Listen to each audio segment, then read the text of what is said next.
Sir, Senator Tolentino filed a bill, Emergency. power para sa President.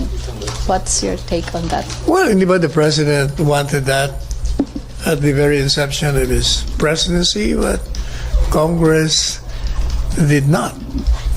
Hindi ba sabi niya, kung ayaw niyo diwag, Will the President certify that bill as an urgent? I don't know whether it will be certified, but we know for a fact that granting him emergency powers will solve many problems affecting the building of infrastructure, for instance. The traffic problem in EDSA.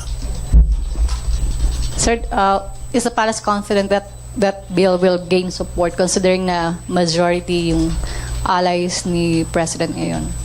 Well, we hope that it would pass, but then again, that is left to the wisdom of the members of Congress.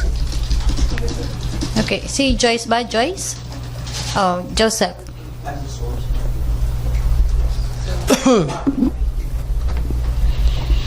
Hindi naman, sir, follow up lang doon. Hindi naman po kaya na pakiusapan si Senator Tolentino na i-file again because the President thinks he needs it really, the emergency powers for traffic. No. Tagal ko na narinig sa kanya yan nung member of the cabinet pa siya. Sinasabi niya na, kailangan meron talagang ganun.